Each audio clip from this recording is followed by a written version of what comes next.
أعوذ بالله من الشيطان الرجيم. بسم الله الرحمن الرحيم. وإذا طلقتم النساء فبلغن أجلهن فلا تعضلوهن أن ينكحن أزواجهن إذا تراضوا بينهم بالمعروف، ذلك يوعظ به من كان منكم يؤمن بالله واليوم الآخر، ذلكم أزكى لكم وأطهر، والله يعلم وأنتم لا تعلمون. والوالدات يرضعن أولادهن حولين كاملين لمن أراد أن يتم الرضاعة، وعلى المولود له رزقهن وكسوتهن بالمعروف، لا تكلف نفس إلا وسعها، لا تضار والدة بولدها ولا مولود له بولده، وعلى الوارث مثل ذلك، فإن أرادا فصالا عن تراض منهما وتشاور فلا جناح عليهما، وإن أردتم أن تسترضعوا أولادكم فلا جناح عليكم إذا سلمتم ما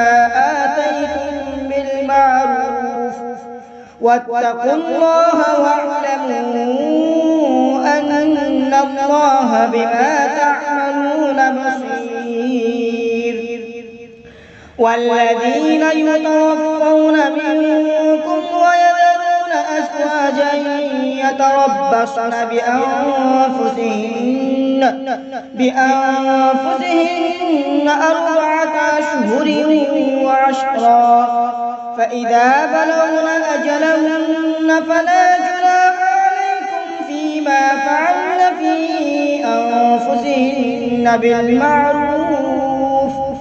والله بما تعملون خبير.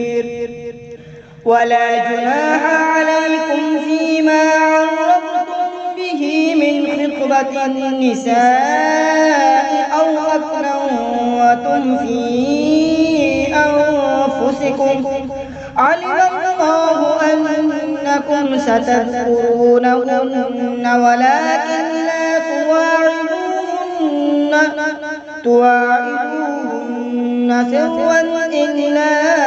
أن تقولوا قولا معروفا،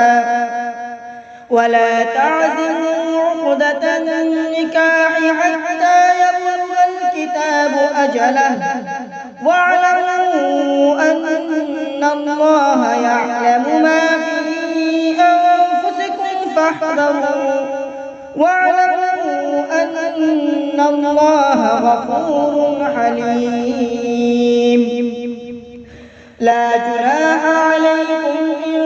طلقتم النساء ما لم تمسوهن أو تفرضوا لهن فريضة، ومتعوهن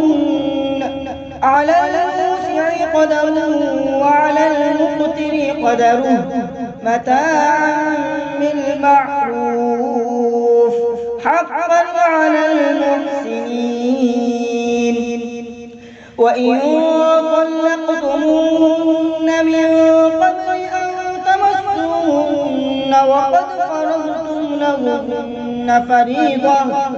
فريضة فنصف ما فرضتم إلا أن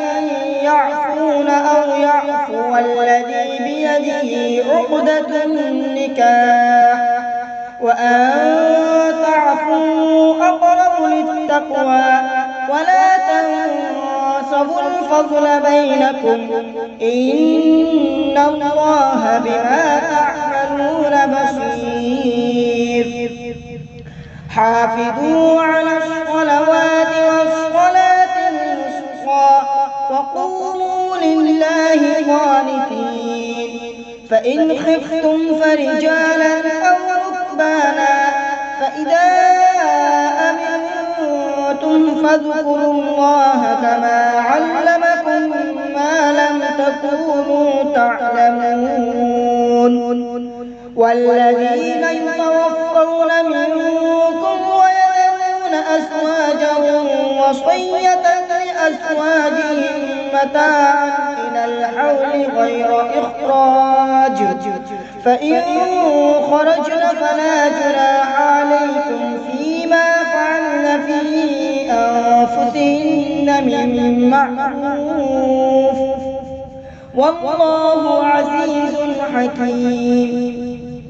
وللمطلقات متاع بالمعروف حقا على المتقين كذلك يبين الله لكم آياته لعلكم تعقلون ألم تر إلى الذين خرجوا من ديارهم وهم ألوف حذر الموت فقال لهم الله موتوا ثم أحياهم إن الله له فضل على الناس ولكن أكثر الناس لا يشكرون وقاتلوا في سبيل الله واعلموا أن الله سميع عليم من ذا الذي يقرض الله قرضا حسنا فيضاعفه له أضعافا كثيرة والله يقبض ويبسط وإليه ترجعون ألم تر إلى الملأ من بني إسرائيل من بعد موسى إذ قالوا لنبي له ابعث لنا ملكا نقاتل في سبيل الله قال هل عسيتم إن كتب عليكم القتال ألا تقاتلوا قالوا وما لنا ألا نقاتل في سبيل الله وقد أخرجنا من ديارنا وأبنائنا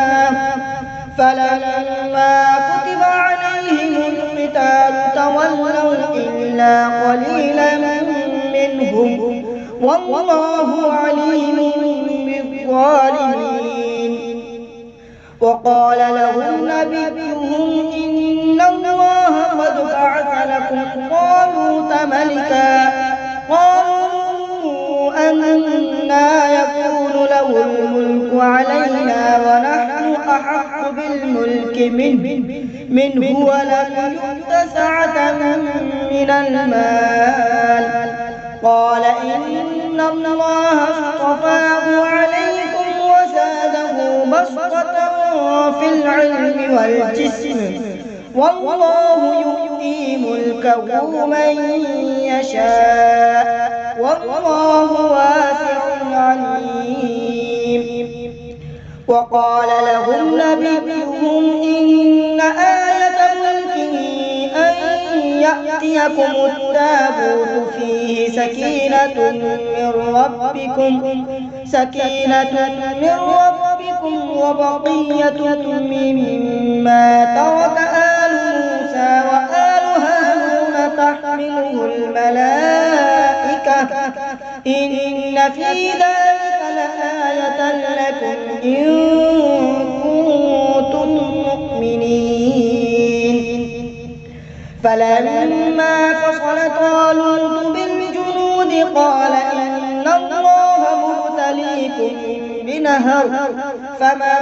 شرب منه فليس مني ومن لم يطعمه فإنه مني إلا من اغترف غرفة بيده فشربوا منه إلا قليلا منهم فلما جاوزه هو والذين آمنوا معه قالوا لا طاقة لنا اليوم بجالوت وجنوده قال الذين يظنون أنهم إنهم ملاقو الله كم من فئة قليلة غلبت فئة كثيرة بإذن الله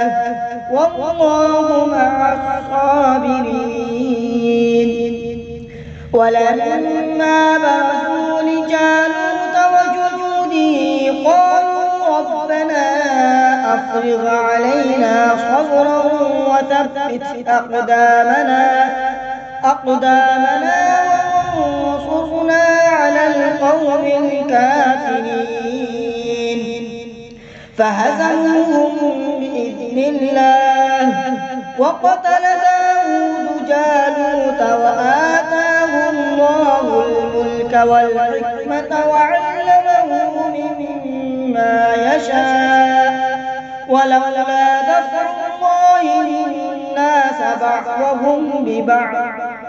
لفسدت الأرض ولكن الله ذو فضل على العالمين. تلك آيات الله نتلوها عليك بالحق